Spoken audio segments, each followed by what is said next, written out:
some reason or the other, we look for that. If you feel in the category of we, take the little thing. Remember, next time, put your finger where your mouth is.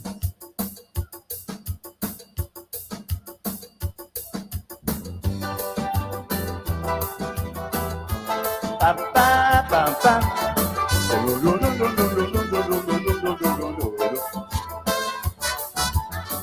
La da dee da do dee da do lam.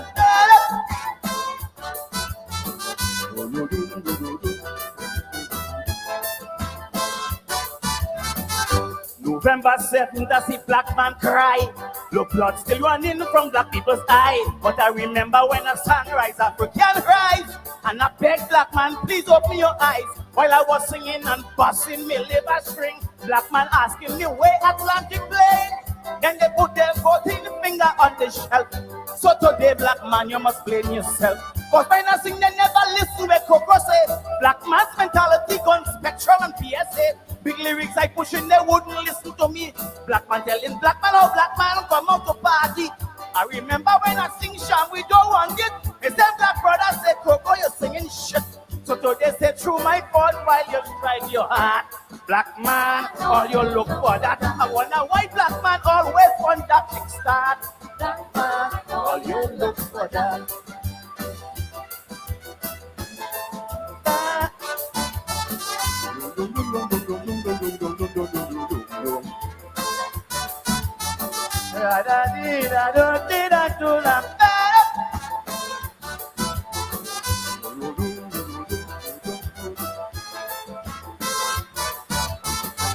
A man on a charge for interfering. Black man, all you still go and vote for him. Black man, how on earth you could condone this? Your daughter might have to work in this man's office. Then imagine this sex silver-headed pest. Quail fingers under your daughter's dress. Me ain't saying that Patrick should have win, sir, but eating Trimbeka would have been better. All them women who went betting the other day about this maniac, where all you have to say concerning this thing, all you silent and talking peace. So the office girls must be at the mercy of this peace. He was charged, so whether it is also true, I'm concerned because I have a daughter too. I'm talking from your heart, I'm telling you, black man, all you look for that. Why black man always wants a kickstart? Black man, all you look for that.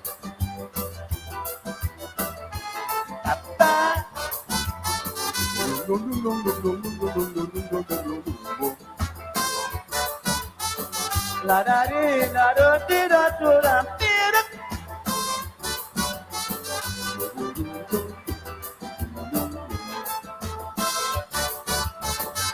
Tobago, I am really surprised about you, but I realize all of that gets too. Who would have believed both of them with a side with Band-Aid and give away Tobago's best holiday? How two of them could sit down on the wrong table and then give the best for the whole Tobago people? But all you cannot quarrel, all you cannot fret. That's where you ask for, that is where you get. And that Robinson on behalf of the African, with two seats first, you had the ball in your hand. I spoke to Leroy Clark and Kafra Cambon, and up to now I can't understand where went on. You went and was knighted up in Africa, but to your black brother, you prove a traitor. If I go back, I return and the shooting start.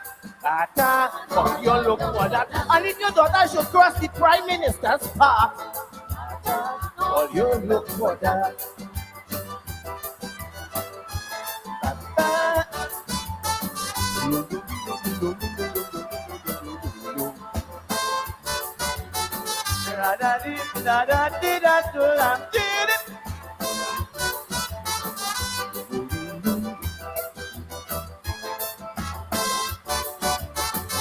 Remember slavery on the plantation? Master used to use a black man to beat black man. So when I hear 17, I got a pain. I say, oh God, black man go beat black man again. Because black man give black man soup, but black man would harm. Black man intention is to pressure his own black man. He give them soup, they say he treat them like an outcast. So now black man takes smoke every. At a Robinson on behalf of the African, with two seats, but you had the ball in your hand. As man always wants a kickstart. Black man, all you look for that.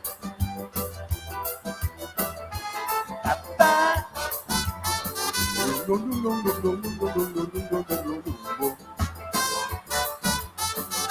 da dee da do dee da do da dee da.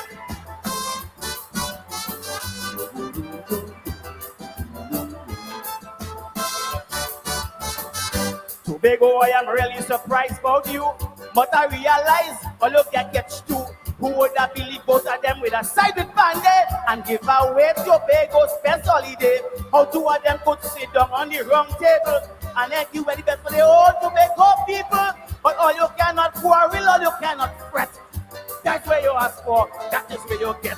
And that Robinson on behalf of the African, with two seats first, you had the ball in your hand. I spoke to Leroy Clark and Capra Cambon, and up to now I can't understand where went on. You went and was knighted up in Africa, but to your black brother, you prove a traitor. If I go back, I return and the shooting start. Oh, you look for that. And if your daughter should cross the Prime Minister's path, oh, you look for that.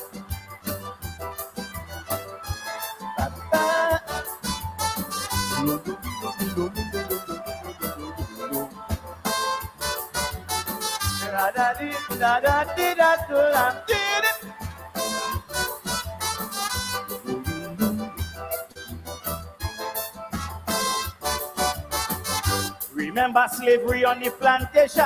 Master used to use a black man to beat black man. So when I hear 17, I got a pain. I say, oh God, black man go beat black man again. Because black man give black man soup, but black man won't harm. Black man intention is to pressure his own black man. He give them soup, they say he treat them like an outcast. So now black man takes smoke. At a Robinson on behalf of the African, with two seats first, you had the ball in your hand. I spoke to Leroy Clark and Capra Cambon, and up to now them can't understand what went on. You went and was knighted up in Africa, but to you black brother, you prove a traitor. If I go back, I return and the shooting start. Oh, you look for that. And if your daughter should cross the PM's path, oh, you look for that.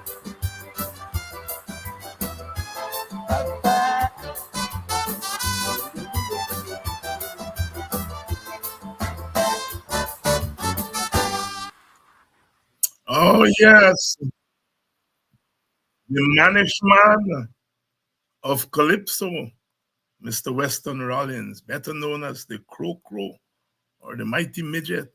Black man, all you look for that. All you look for that.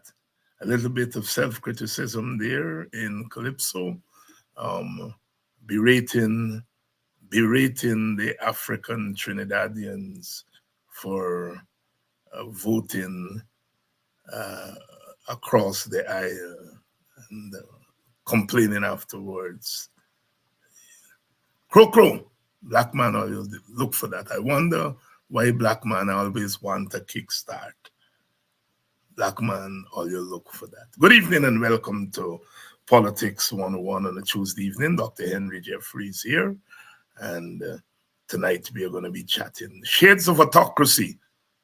A couple of weeks ago, Dr. Bertrand Ramcharan wrote that the PPP is exhibiting shades of autocracy. All hell broke loose. All hell broke loose. But some of you reminded me that Dr. Henry Jeffrey been talking about autocracy week in, week out on this program and in his column. He referred to Guyana, of course, as an electoral democracy. That outside of election, we don't have anything else going for us as far as democracy is concerned. But Jeffrey's here tonight, and he's going to weigh in on shades of autocracy. You know, why autocrats don't like to hear the word autocracy? Why the PPP getting all bent out of shape? have been called Autocracy. Good evening. Welcome to Politics 101. Good evening to you, Sheena. Jamal, Aziz, good evening. Rastaman, good evening. Good evening to you, Kirk. Good evening to you, Mr. Orrin Newton, the security chief from Buxton. Francine, good evening to you. Abraham, Shaquille, Pamela Nelson, good evening to you. Raquel Gentle, my friend, um, out of Brooklyn. Good evening to you, Floretta. Ashley joining us from right up there in England. England. Good evening to you, Gail. Good evening, Shireen. Good evening, Corinne. All of you, good evening. Good evening, Collis. Those of you who are joining us from England, up there in Europe, good night, because it's getting on to midnight there. I think it's just after 11 there. Good night to you. Good evening to you, those of you who are joining us from the United States and Canada. Of course, you all are dealing with lots of attempted assassinations there in America. What is America coming to? Are there shades of autocracy there? Are they running away from shades of autocracy?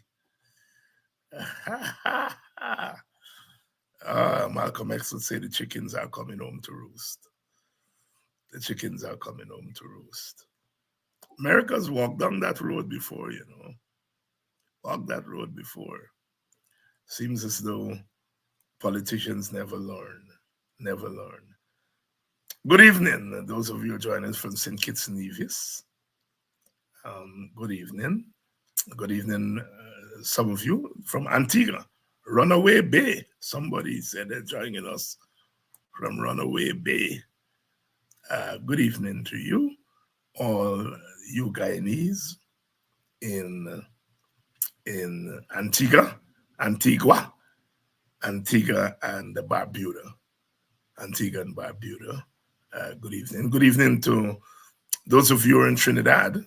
You all are gearing up there for the CPL, kicking off tonight. Good evening. All of you in Guyana. I was coming in here just now and they sent me, several people sent me the news that they went and ransacked Melly Mel Mother House. Policemen showed up and search up. Autocracy, shades of autocracy.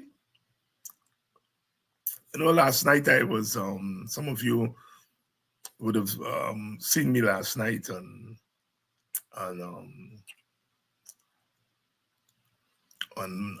Globespan, and they were asking me about Burnham and Jagan and Hoyt and Janet Jagan. And I was making the point about Burnham, the demonizing of Burnham as if he contributed nothing to Guyana, has taken root in sections of the Guyanese society, and it allows the PPP to mask a lot of its excesses. These chaps, they make Burnham look like a schoolboy.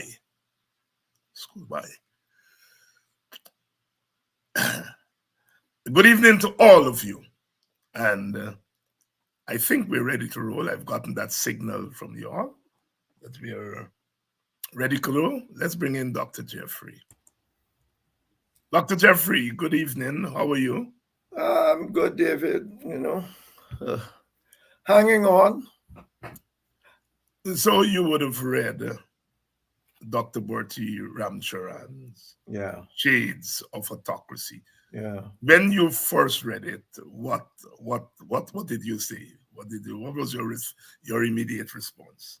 My immediate response, and I think it's in my article about 2 weeks ago. 2 weeks ago, that Morty is trying to save the PPP.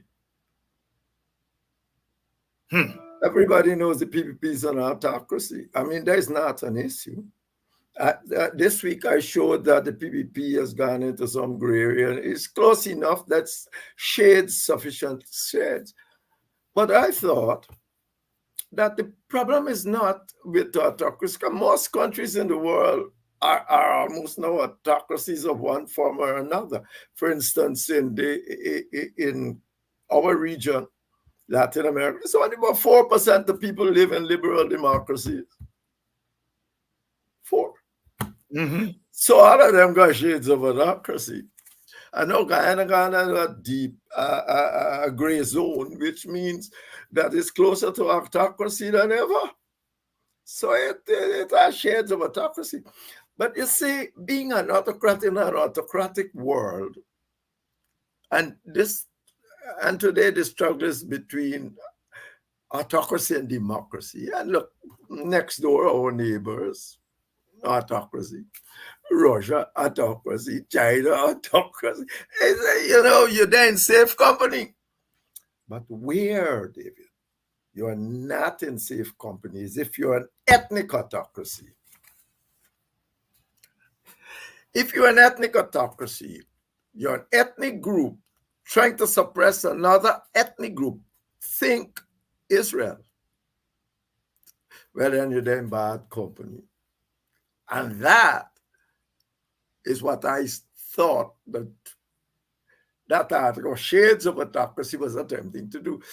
The PPP is an ethnic autocracy. It is run by Indian people in Guyana. It has been doing things to aid Indian people in Ghana. Look at what has happened in terms of public servant salaries. Look at it. They've cut the budget for public servant salary by half, but increase the budget for capital works, double it almost. Well, what does that do? Who do capital works in this country? The Indian people. And the result is that they can't pay public servants, but they can pay people. They've done it, and they've been doing this for the longest while. Look at the Linden fund that they had. What happened to it? They destroyed. So effectively, I am saying to you that, and let me tell you why this is so important. Because you can walk around the world saying you're autocrat. All of us are autocrats now. You are just been saying, maybe look at America. It's getting there in terms of rule and law and everything else. So, but nobody accepts an ethnic autocracy. Nobody. From the Jews right down, whether or not the Jews have a good case, they need a state by their own. They have been harassed in this world since 1056. The British carried them to them, people drown them in the rivers, in the ocean when they are saying they are carrying them elsewhere. The Jews have a good argument for having a state of their own. But even that can't save them, because what is going on there now is overreach. Yes, Hamas was wrong to do what it did. I wouldn't quarrel with that. But you need a two-state solution. If you can't get a two-state solution, we're going to fight forever. And it's almost what's happening in Guyana. We need a situation which the various ethnic groups must have a say in what is going on here. And if we don't have that, we're going to fight forever. And we've been fighting for decades. So It's not, when I read it, I said, because Singapore, remember they were talking about Singapore is the great, but what is Singapore? An autocracy. Go on anything. The Americans did not invite Singapore to their democratic meeting they had. And this lot was trying to tell us Singapore is a good example for us to follow. Singapore, a trade union, and everything else is gone to the dogs. You have got to go after what Lee Kuan Yew said. The only thing they got for themselves, they've been in power since about 1965. When people talk about Singapore has done that, Singapore, they've been in power one party, essentially led by the Chinese, have been in power since 1965. And they have used the state resource and developed Singapore because they are dominant ethnic state. They are about nearly 70% now, Chinese are in relation to the others. But that's not happening here. That is not happening here. In terms of ethnicity, it's almost equal. They say Africans are only 30% or 28%. Indians are only 40%, 35%. No, but you have people that vote for them. We're talking about ethnicity. You have some blacks who will vote. Go Barbies, boys are dancing with Barbara. They are ethnic Indians. I mean, so when we talk, ethnicity is a cultural thing. So effectively, they are half and half. And they are not at the table. And that is the problem. And when you are there largely because you're an ethnic group, and for the PPP, for 30 years under Burnham, there's only one thing they had to keep the people together, Chetty and Janet. One thing, race. Race. There was nothing else. It always turned back to the black man, the black man, the black man, the black. Whether or not Chetty and Janet, and I doubt it, believe in this. What they have sold is that. Because that was the other thing. They ain't got governance. They ain't got nothing else to all these people. So that's what they sold, and that's what all of them call. Today, when you turn around and say to them, well, by Burnham, like he had a point, like all Eric Williams, they had a point. After all, Chetty Jagan wrote a letter to the Communist Party, to Stalin, saying he's going to take Guyana and the Caribbean into the communist fold. Now, what are the Americans supposed to do? Put him in power to do that? No democracy. Nobody can rule, can vote, so you'll kill me. If it's one time that you can stop a democratic process, is if the democracy is out to kill you. So there we are. And that's why I thought then that essentially the PPP can't get a free walk in the international world anymore if you say they are an ethnic autocracy. They can't have it. If you say they are autocracy, they're going to walk away and do all sorts of nonsense. But the minute you show people what they've been doing in Guyana, you call it apartheid state, call it so what you like. People have got enough information, in my view, to say that that's what they're doing. The PPP could have quelled this a few weeks ago. All they had to do was say, we will do an ethnic disparity study in Guyana, but since the regime being in office. Why they have not done so? Can't. You see what happened to the trade union and the teachers? And they won't call it collective bargaining. I mean, you pressure the teachers to a point. I think I made this to you privately talking, but I'm telling you, I do not, and I still do not understand. The court sees that issue. The court sees it, you remember? Yes. The court send them to do conciliation or whatsoever. If it breaks down, what are you supposed to do, David? Go back to the court. Why don't you go back to the court, David? You Because are them. I don't know. I yeah, just reading. Why did they go back to the court, David? You know what I'm hearing today? Lincoln saying that Nandilal appealed against the decision. What I got to do with Lincoln or anybody else? Nandilal has a right to appeal if he wants to, but it's for you to pursue it.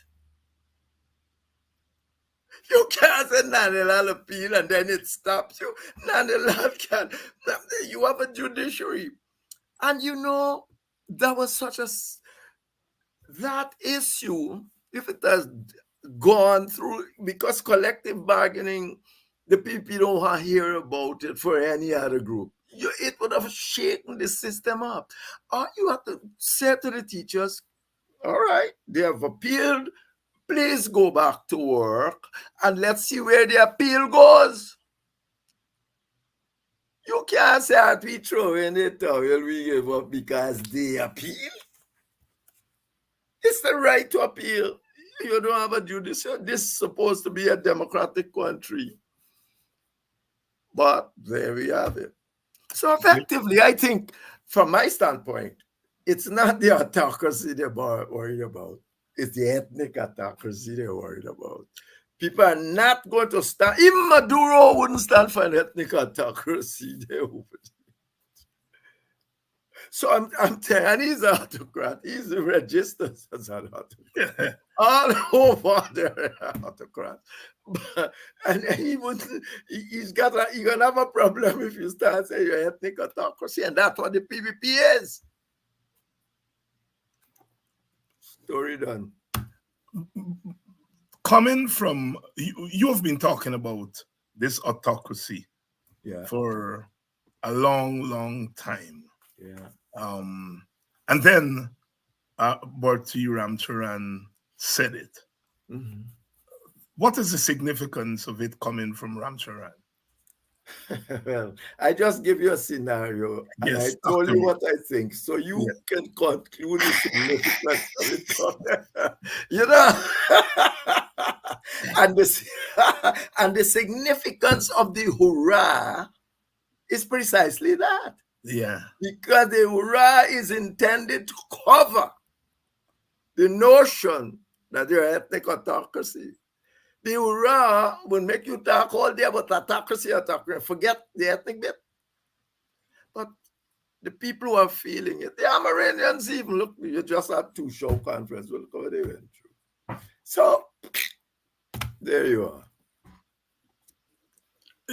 The United States has said over and over again in the last 4 years, State Department report, etc., they've said to the PPP, address this issue of governance, address this issue of the one party, one race, one ethnicity governance. They've signaled very clearly where they stand on this issue. Why is the PPP being so hard nosed on this issue?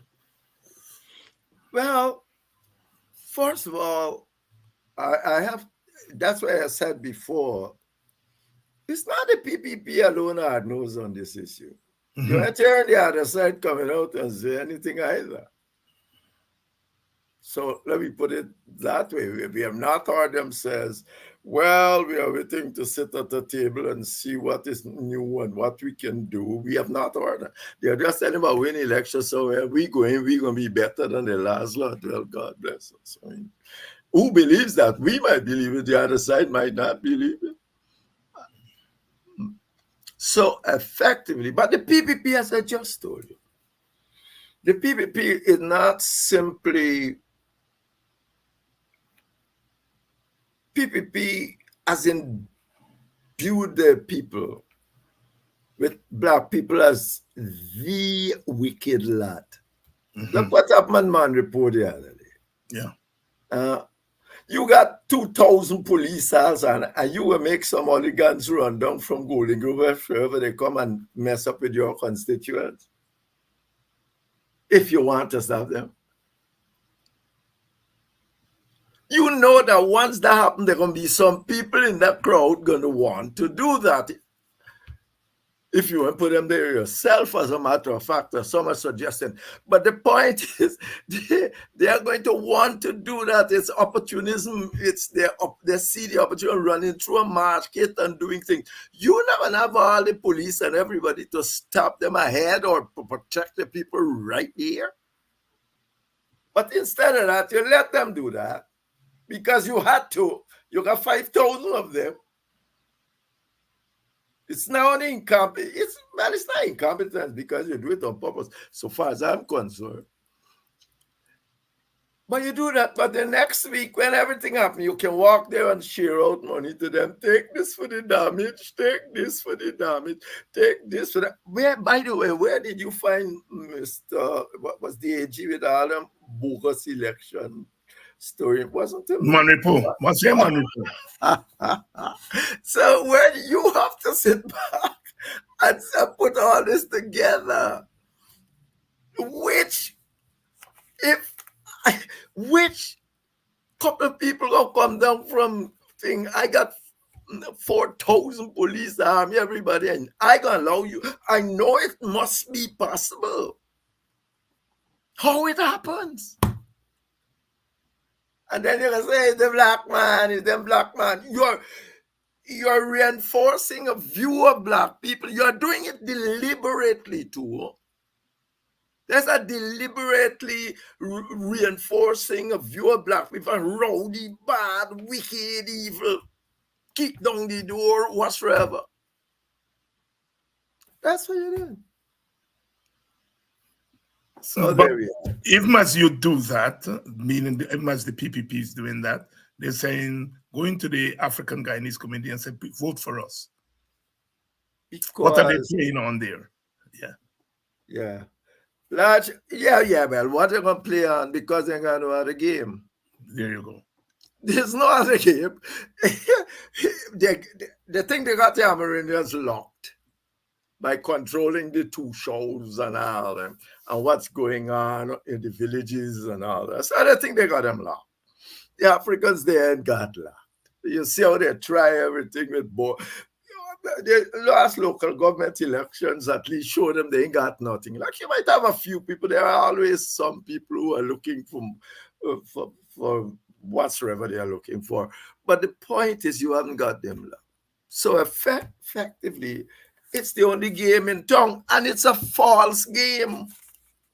Because if you do what you're doing to win African support, you haven't won it in a fashion that allows you to be called a Democrat.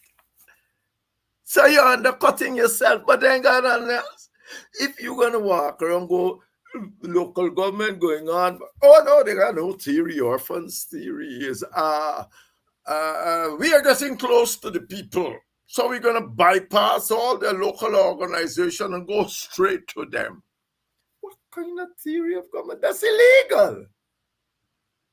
You got local government, you got all these things. You can't create another system of government. We got what we call something, man on a mission.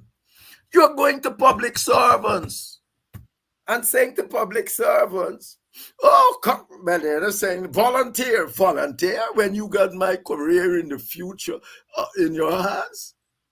What kind of volunteerism is that? If you don't come, God knows what might happen to your career.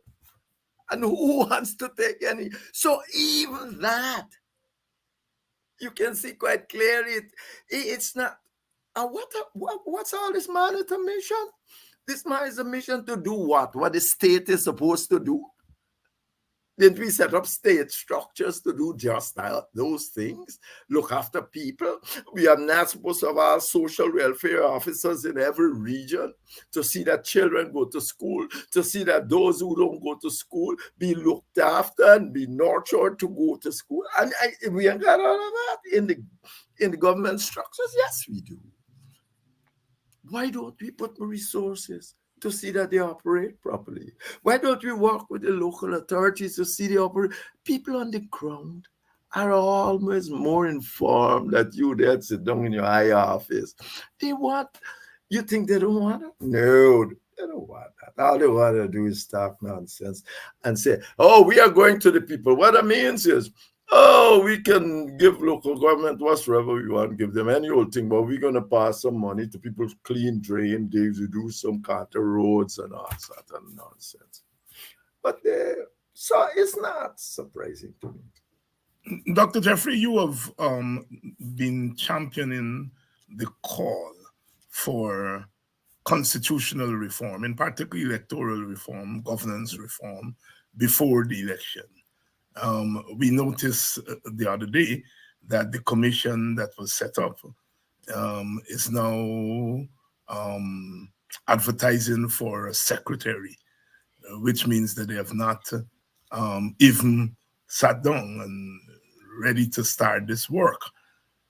Your friend Ralph Ramkoran on the weekend came out and said, "Look, nothing is going to happen before elections. Scrap the reform process." Are you with Ralph? Yes. Yes. You know me, I squall anybody. So yeah. Ralph is my friend, you're my friend. But if you do, you know, I differentiate different between my friendship, me and your friends, but you never talk nonsense, you're gonna let you get away with it. Right. If you don't want to be my friend after, it's your business. That's not mine. But no, yes, I understand. No, yes. And do precisely what it is. Deal with the power of the president, which he didn't deal with when he was there.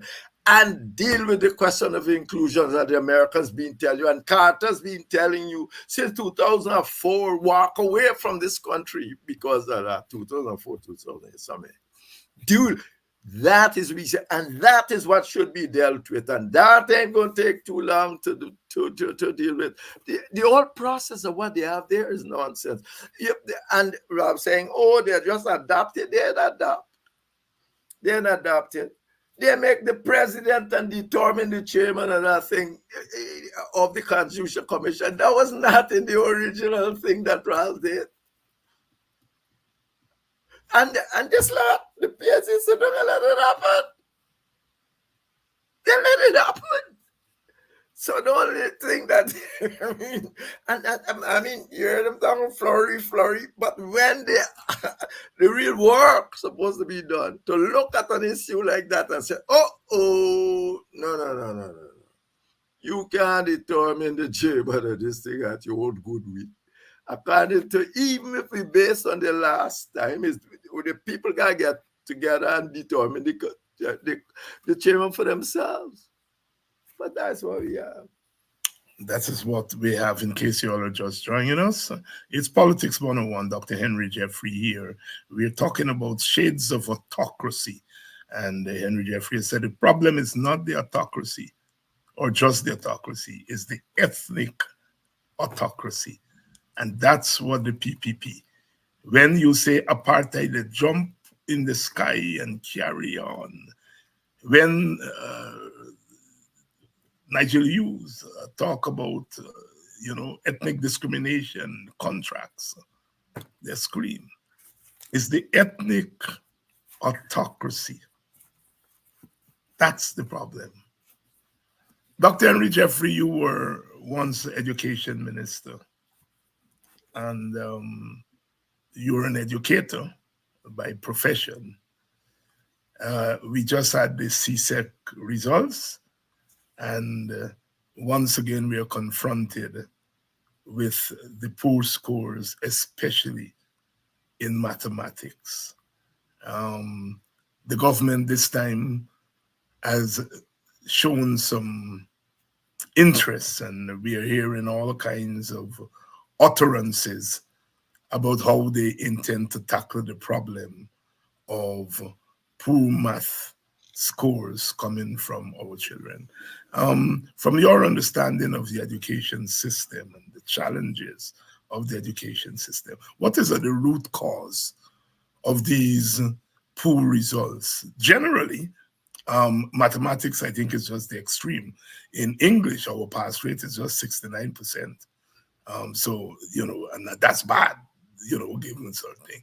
What's at the root from your thing? What is at the root of the problem? And then once we get past that, we'll talk about how do I we fix think, it. yes, David. As you said, I was there, and I had always put this down. All right, English might be bad,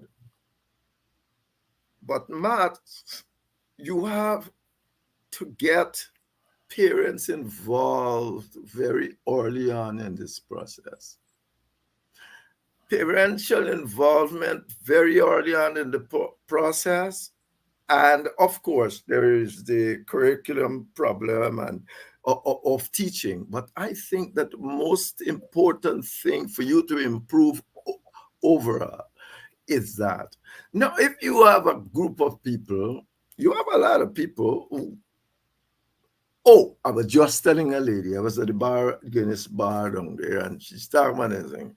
I said, once you allow these children to get away from you at about age 12, 10, you're doomed.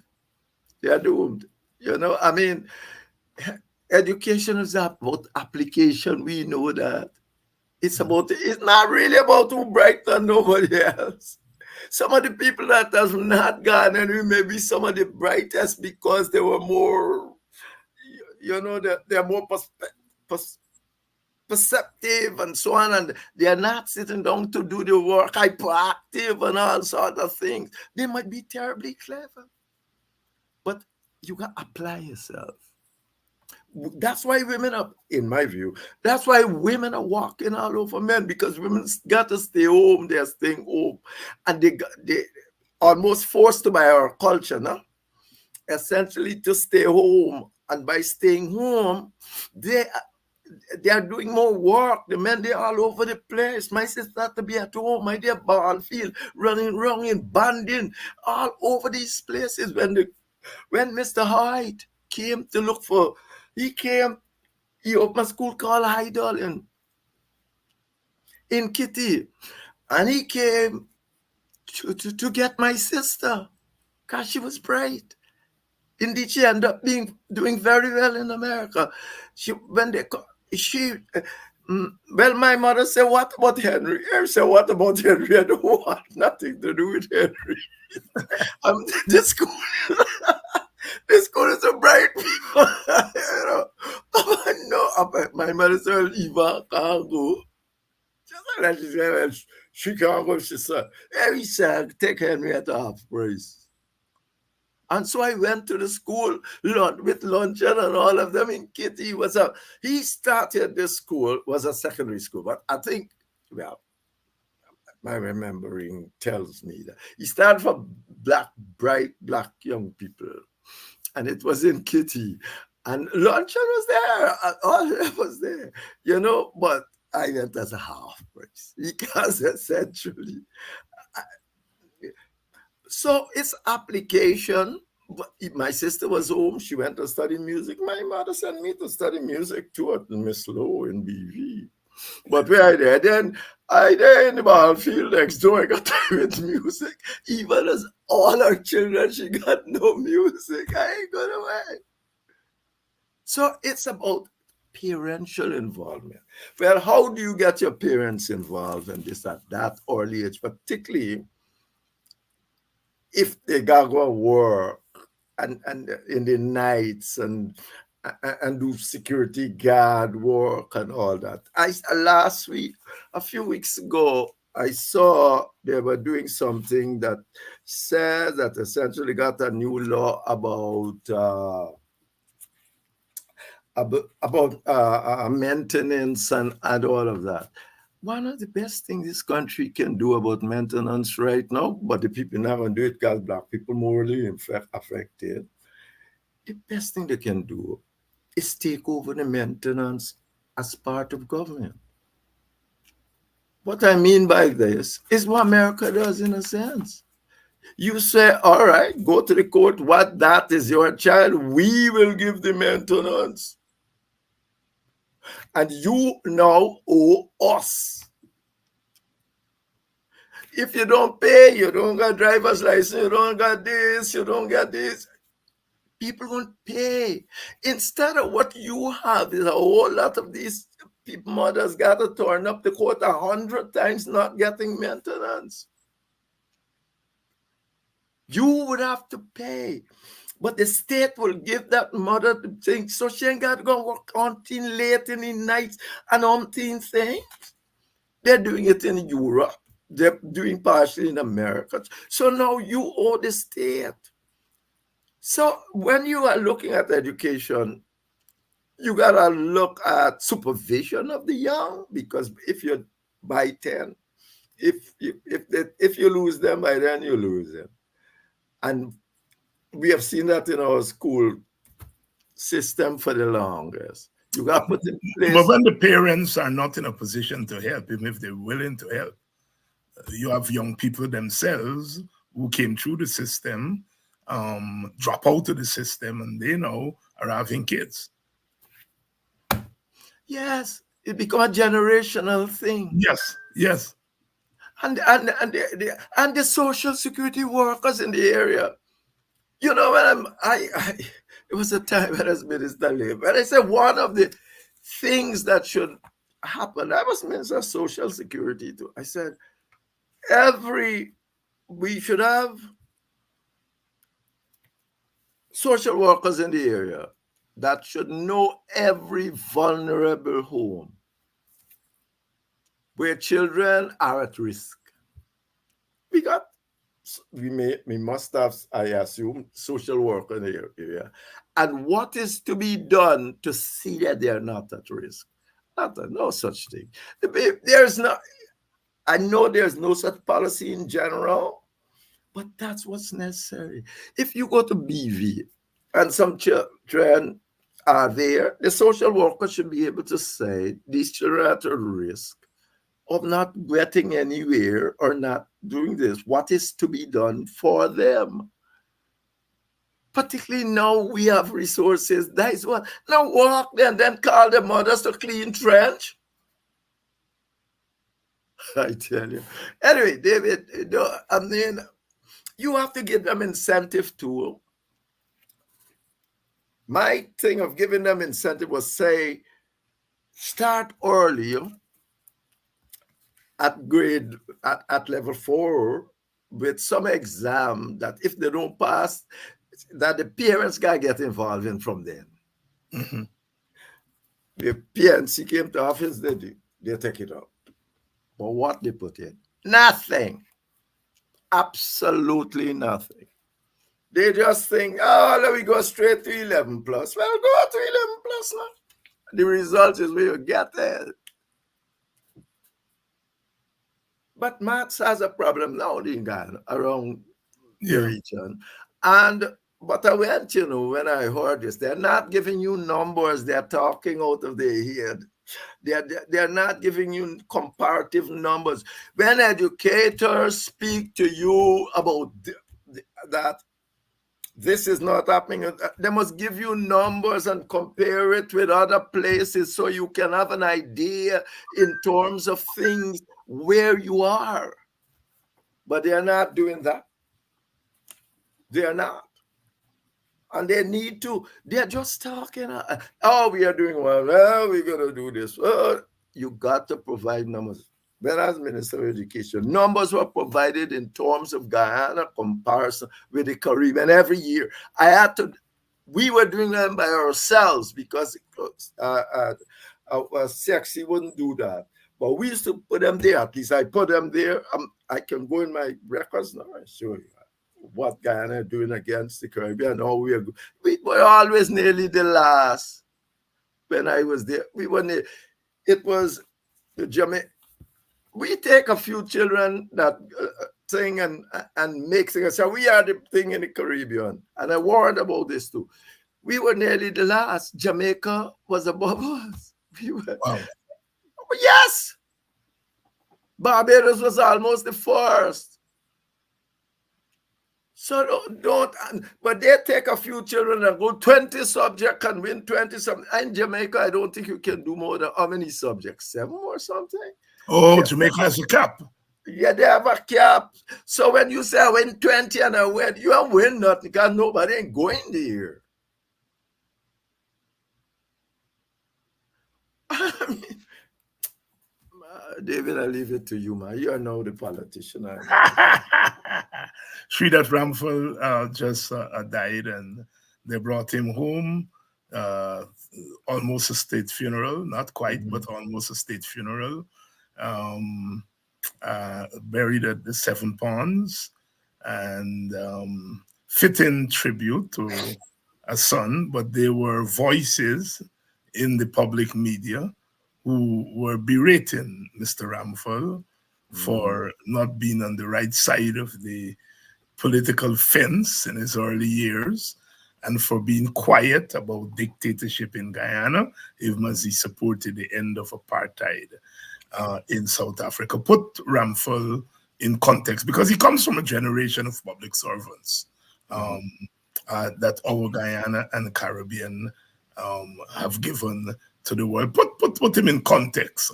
The fact that he worked with the Federation, then came home, worked with Burnham and the PNC, and then went off. Put him in context because it's not as straightforward Yeah, yeah. as we would want it to be. First of all, if, if I get off a track, you must bring me back on track. Yeah. But because I tend to do it, it's part of me. First of all, Sonny Ramphal was an extremely brilliant son of Guyana. He's one of the few people at that time, I don't know now, that got distinction in law from a University of London. Yeah, Mm. in an MSc, in an MSc.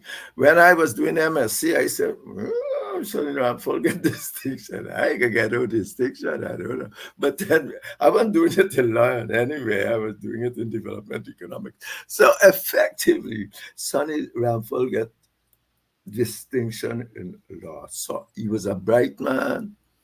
He was a clever man. And let me tell you, the first time I really got into well, have anything to do with Sonny Ramphal and Sonny Ramphals name. I used to work national development, remember? And the 1980 constitution come up. And Mark David come and tell me, Elvin, my God, oh, you are not going and talk anywhere. And I said, yeah, man, right enough people talk. What you want me going to talk? I don't want to start.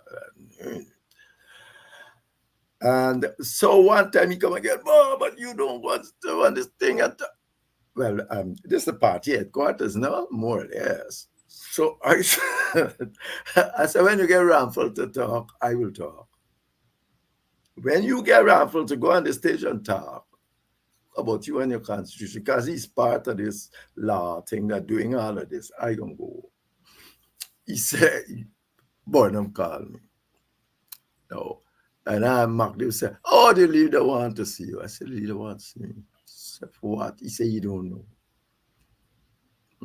Up in the East Coast, Victoria, Australia. Well, when you don't know, you're going to Borneo with trepidation. I mean, I'm 21, whatsoever. You're not, what you want to see me for? So we got on board and sit down, we talk a few things, and then he says, I hear you say you went going and talk at in the thing for the Constitution and so on until they get Sonny to go. I said, did I say that? He said, yes. If I tell you say so, you said it. So I said, yes, I might have said it. He said, you said it. He said, let me tell you something about Sonny Ramphal. He went on to this thing about Sonny being a very bright man. That is the first time that I know that Sonny was being paid more than Burnham. He said, I brought Sonny because I need Sonny. Yes, he's got experience in the Federation and all of that, and I need it. And do you know, young man, that is, I pay him more than me? He said, don't make money determine what you want to do in this world. You know, I'm telling you. He said, I pay Ramphal more than me. That I do. But how I going to bring a man here and pay less than he used to get? And much less. He's getting less, but at least he's getting more of me, so he can't complain too much. He said, young Jeff, let me tell you something. Go down and talk of the people meeting. If all of us got to a place in this thing, so you know what? But he had work on it. And so, and I have always had that respect. The last time I met him was some place in Georgetown, where David Carey's, where we have lectures down there. Morales. Yeah, but when we used to travel, when I used to travel, I used to meet him and try and so on. Other people didn't like him. Leave him alone. I'm saying thing. But the notion was that, as the notions of all Caribbean leaders at that time, but they did not know that Cherry Jagan sent a letter to Russia to say that he's going to take Guyana, and his motive of the PPP to take Guyana and the Caribbean into the Soviet camp. They did not know that, but Ramphal, I believe, and the Caribbean leaders knew that. That's why when you talk about things like that, they just fill up. And America won't tell you where to get that notion from, because they might just give up their source. But they sent a letter. The letter exists to say that is what went on. I said, and the next piece of what Raphael was telling you is that when I told Chedi, I don't want to be no minister. I said, look, I got my time. I'm going to come. I had other things I want to do. But then Chedi disappeared and said that I must report as a minister and all sorts of things.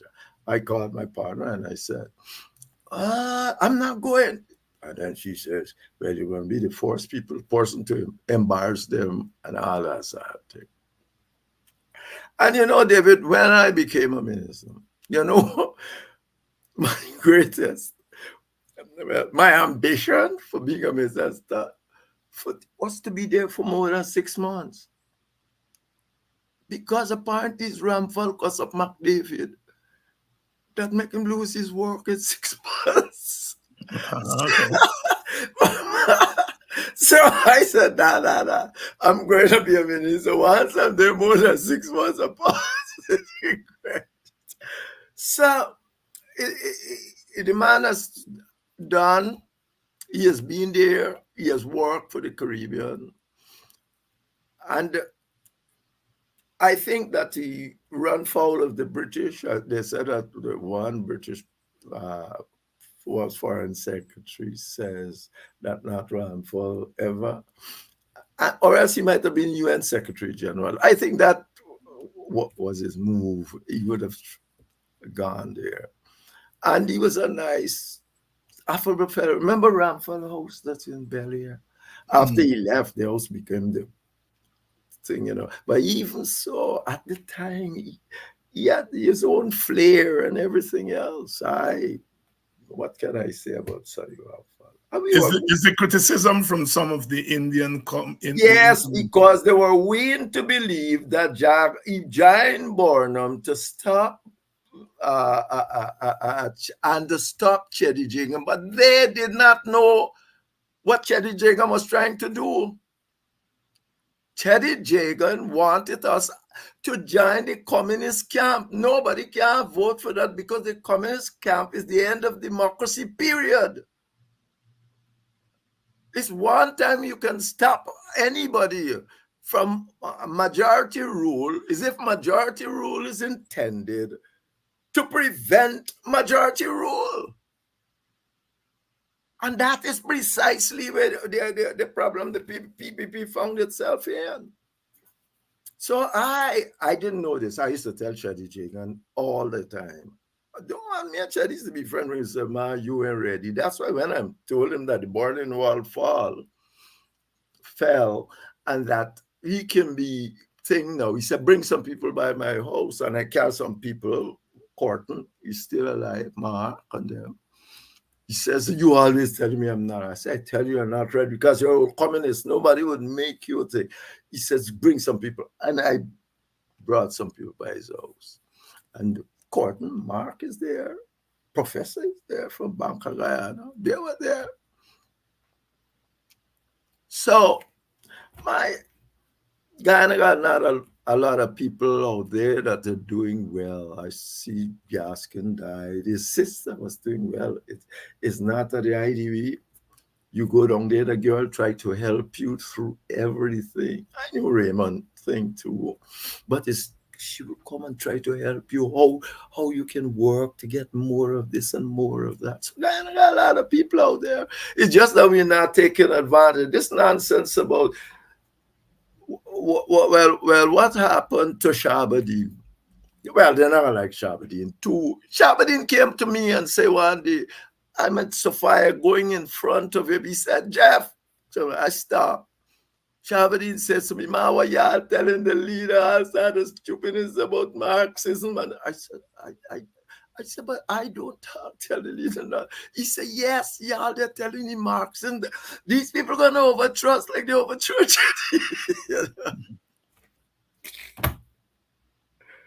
Yeah. It's interesting that you say that because one would have thought from an outsider like myself that there wasn't very much pushback against the leftward movement, the Marxist thing that Burnham was into, I think. Oh, not true. Uh-huh. When once Reagan get the power, Burnham was done. Mm-hmm. Reagan got the power. Ralph Ramkaran give me. I was there. I was doing PhD. Then I came home on a holiday. And Ralph and me was at Georgian Club. Ralph giving me a lift back to where I was going. I wouldn't say. and I was going. And when I got there, Ralph getting his car. Well, Ralph was he just put me off in the car. Oh. And the man come out from a fancy vehicle. I see you are with one of your fellow travelers, Mr. Jeffrey. I said, yeah, really? He says, can I speak to you? I said, of course. I mean, yes. Well, I stand up at the gate. No, I got in and closed the gate. I got the gate locked. So he said, he said, no, can I come inside? I said, well, I consider it, and I consider where I was. So I said, yeah, because the people just let me stay there in any case, So we gone in. And, after we talk a lot about this, I said, I'm abroad. He said, I know that. I know that. But I think I should still tell you that if, he said, do you know that President Reagan is now? I said, he said, I think at the same time, Jagan was having discussion again with the PPP to some sort of thing. I think it's the same thing Ali might have written about. Right. Later. Yes. Right, PPP. And the man sat there and told me, he says, well, you ever think a basket can sink, Mr. Jeffrey? I said, yeah, I said, no. He said, well, both Burnham and Jagan will be placed in a basket and you'll see it sink.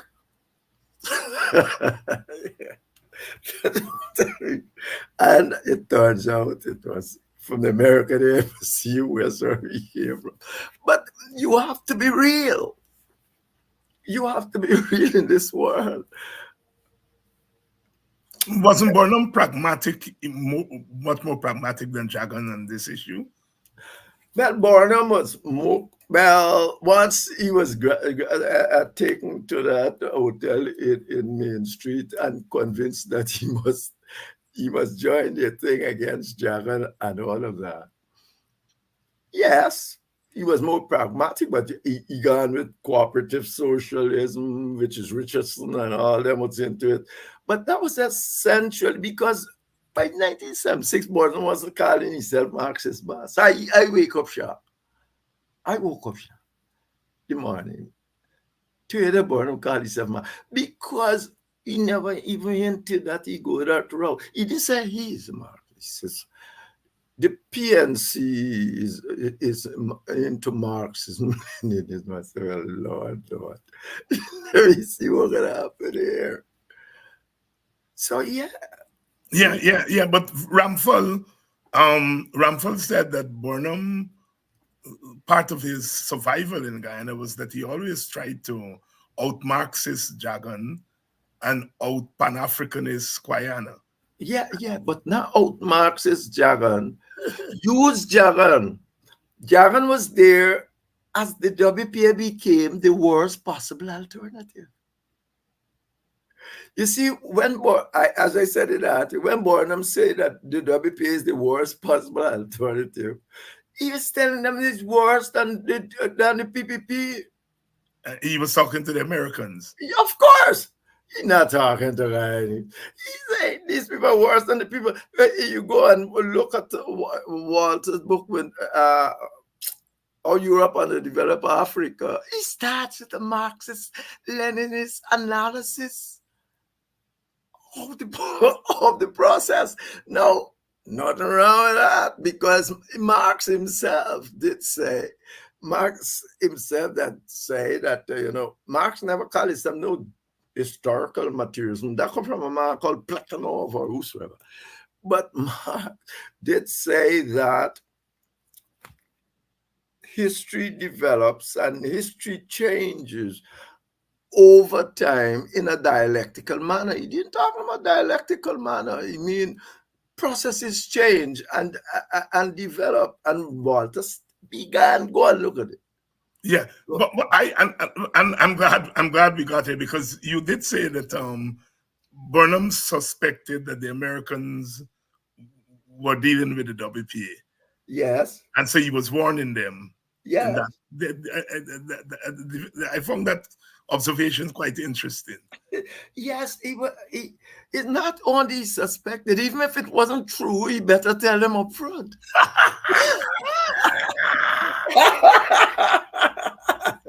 Even if it's not true, you better tell them up front.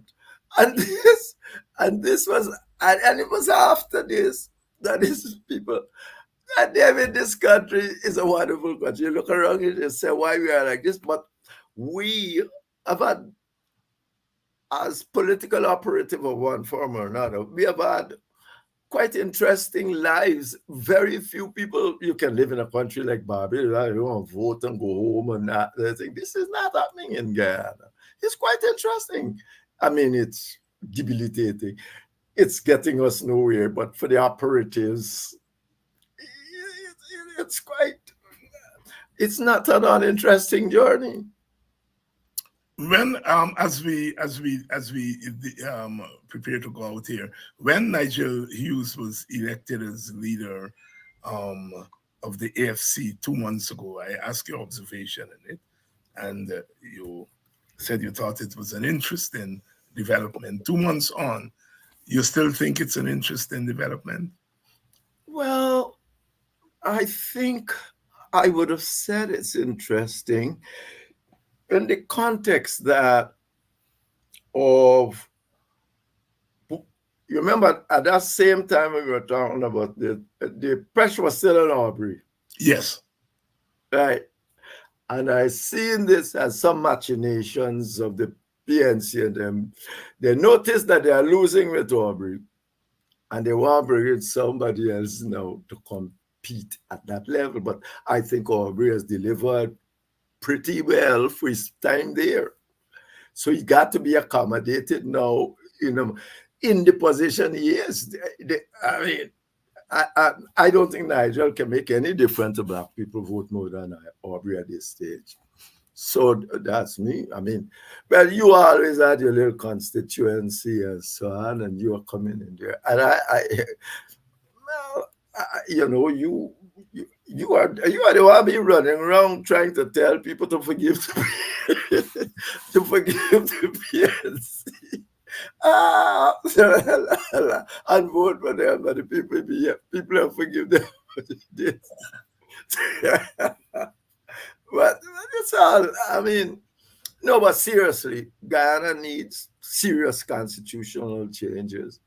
The constitution, you got a constitution. You ever see the budget process? There's a multi-ethnic situation. I said that in my article last time. Look.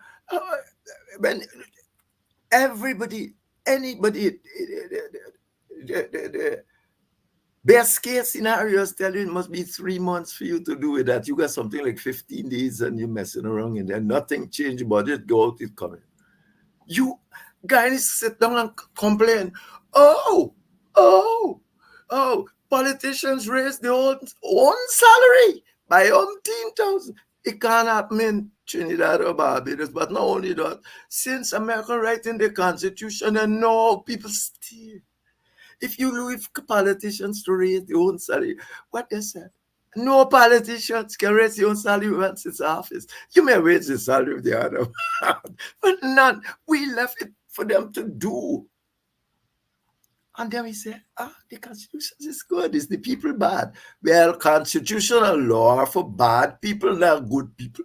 You just make law for good people. Good people behave good. You can make law for bad people. And if you don't make law to suit and check bad people, they're going to continue to do what they want to do. And that's what's been happening in Guyana. So, you sit back and said, Nanilal appeal the case, and therefore the teachers and the teachers stop because Nanilal appeal. Oh, the teacher will stop because Nanilal have a right. Even when you're up there, he does have a right. The question is, what you do next? Will you just drop your hands and say, I accept anything you give me and I go back to work? Quite a tragic situation. Dr. Henry Jeffrey, as usual, always a pleasure to have you and to bring your perspective. And we are going to keep looking at the situation because we are counting down. We are counting down. So I'll see you in 2 weeks' time. Thank you very much. See you later, and thanks to your audience. Dr. Henry Jeffrey here tonight. Very unique perspective. Always, you see, when you were part of the system and you come into contact with all these players and actors, it sharpens your perspective. Always good to have Jeffrey on to help us. Tomorrow night we come back as we continue our discussion, and I'm going to try when I come off here to get more information on the search of Melly Mel's mother's house. And this government really stupid. They're really stupid. Not stupid. They're arrogant too, and I guess the two go hand in hand. Anyhow, I'll see you all tomorrow.